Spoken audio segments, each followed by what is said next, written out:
I'm Harriet Parry and welcome to another Bloom and Wild flower tutorial.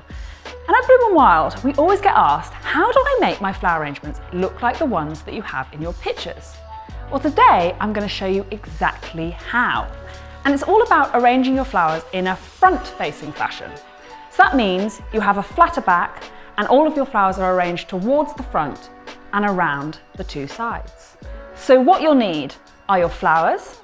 You'll also need a clean vase with clean water, which has a narrow neck and a wider bottom. And at Bloom and Wild, we tend to use these pickle jars, like this one. You'll also need some sharp scissors.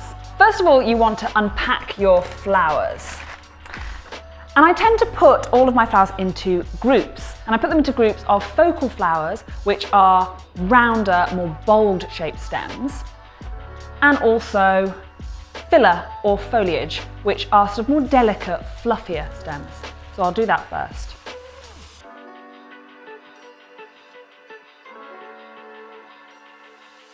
So the next step is to condition your flowers. And you want to cut your stems at a 45-degree angle, about 1.5 inches from the bottom of the stem. Okay? You also want to take any leaves that are going to be below the waterline.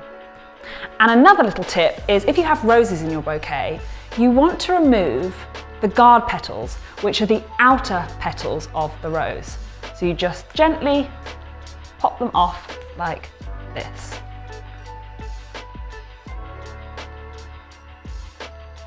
So in a front-facing arrangement, I like to start with my sturdier, more linear flowers at the back.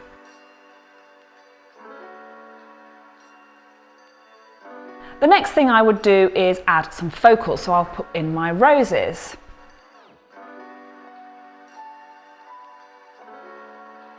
So I'm playing with heights, which is key, because it makes your arrangement much more interesting. And once I've got my focals and my linear flowers in the back, I'm going to start filling in the gaps with more of my filler flowers. And again, I'm moving from the back to the front and remembering my sides.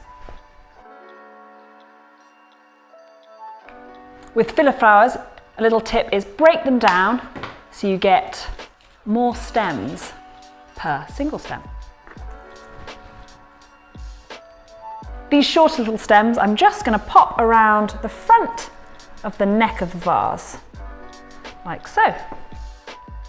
So once you're finished adding all your stems, have a quick look and don't be afraid to just rearrange a few stems to fill in the gaps and give your flowers a little bit more room to breathe. And actually here is a good time to remind you that Bloom and Wild send your flowers in bud. So remember to leave enough space so over the days your flowers can really bloom and get much more bold and more beautiful. And there you go. A front-facing bouquet arranged the Bloom and Wild way. So I hope you enjoyed arranging your flowers. As always, please send in pictures of how you're using flowers around your home to Bloom and Wild, because we love, love, love seeing them. And just before I go, a few tips to keep your flowers looking more beautiful and healthy for longer.